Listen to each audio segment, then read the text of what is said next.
Chapter 4. Todd and Jane Miller arrived about an hour apart from each other.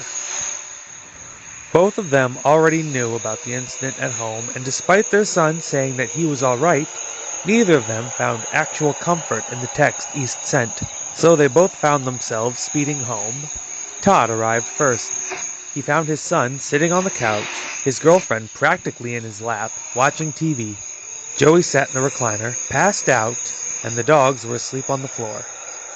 It appeared to be a busy day for everyone.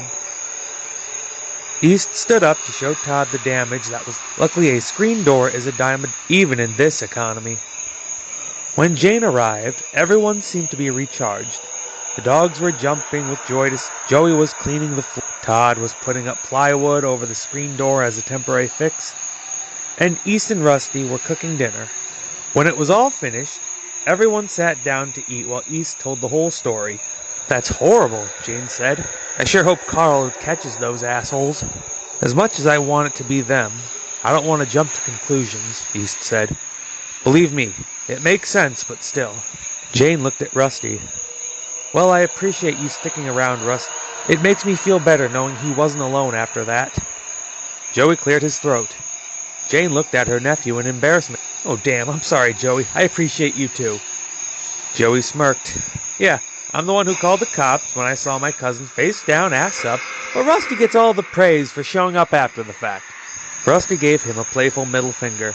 Todd put his hand on his shoulder. "Hey, we're glad you showed up when you did." Joey smiled before continuing to eat. Dinner carried on until Rusty realized what time it was. Jane fixed her up a box of leftovers, and East walked her to a red 1990 Ford Ranger that she had owned for 3 years after saving up since she was 12. "Thanks for sticking around," East said. "You know I'm always here for you, babe," Rusty said. East put his hands on her hips and pulled her close. "You gonna stop by work tomorrow?" he asked. "Maybe. I'm helping my parents clean the basement." "Maybe when you get off you can stop by and help." She kissed him.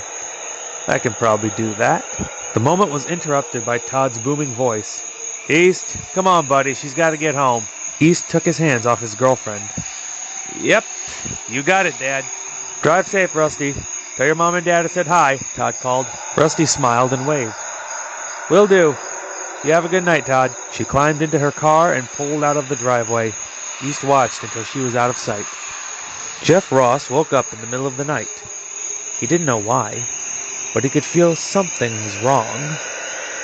Problem was, it was pitch black, with the only light being the flashing red number of his digital alarm clock. "Where's my phone?" he thought. He searched around for his phone, first on his bed, then the nightstand. Finally, he found it on the floor. Must have fallen. He picked up the phone and turned on the flashlight. He searched around the room. Nothing. Nothing that he could see. He shined the light at the closet. There were 2 eyes staring back at him.